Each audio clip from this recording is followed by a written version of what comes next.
Здравствуйте, друзья! Сегодня я расскажу, как можно сделать заготовки впрок из грудинки. У меня было около 3 килограмм.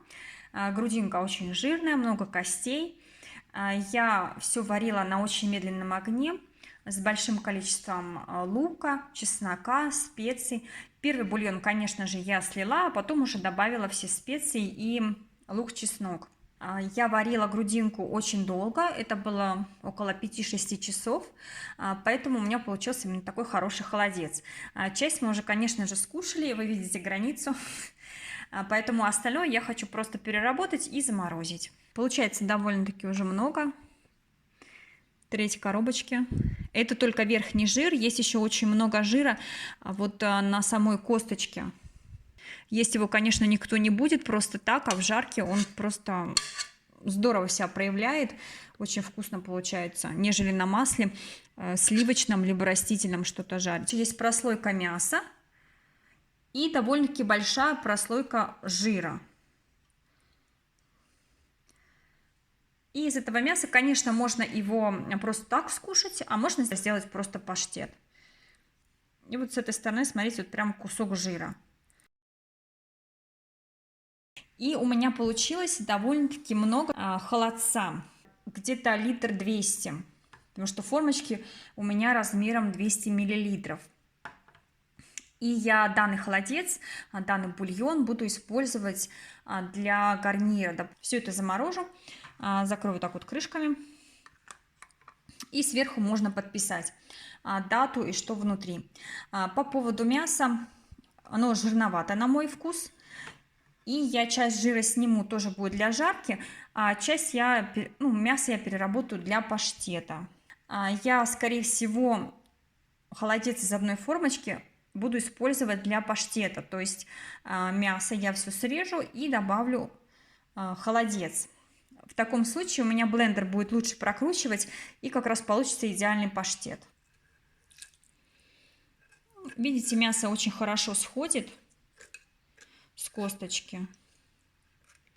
Ну, вот это, конечно, жир.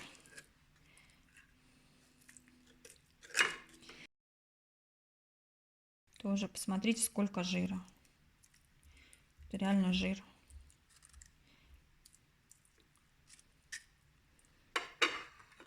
Получилось в блендере довольно-таки много мяса.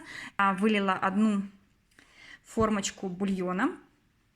Приблизительно 200 миллилитров. Вот посмотрите, здесь жидкая часть.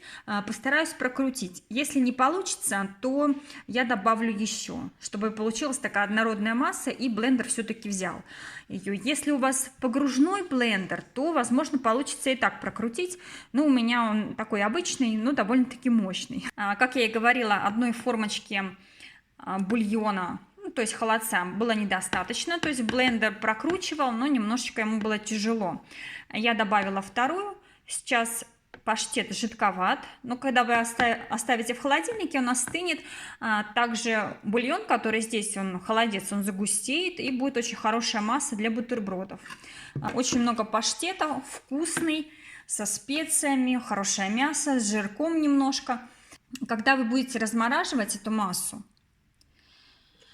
то просто поставьте формочку в горячую воду. От краев она отстанет, и вы можете просто ее вытащить. И получилось вот столько жира, и дополнительно, посмотрите, целая тарелка. Резать на кусочки мне не хочется, поэтому я все это пройдусь блендером, прокручу его. Идеально, конечно, вариант использовать погружной блендер. Весь жир я прокрутила. У меня получилось 700 миллилитров. Прокрутился он очень легко. По сравнению с мясом, конечно, в разы легче все прокручивалось. Никакой жидкости, никакого бульона я не добавляла. И я считаю, это классная заготовка, отличная для жарки. Пахнет просто потрясающе, как холодцом, специями, мясом. Супер. У меня получилось много заготовок из грудинки. 7 форм паштета. Каждая формочка по 200 грамм. 3 формы – это жир, 200 грамм формочки, и здесь приблизительно, наверное, 400 миллилитров. И еще 2 формы, приблизительно 1 литр, получился холодец. Паштет можно использовать как в качестве паштета намазывать на бутерброды.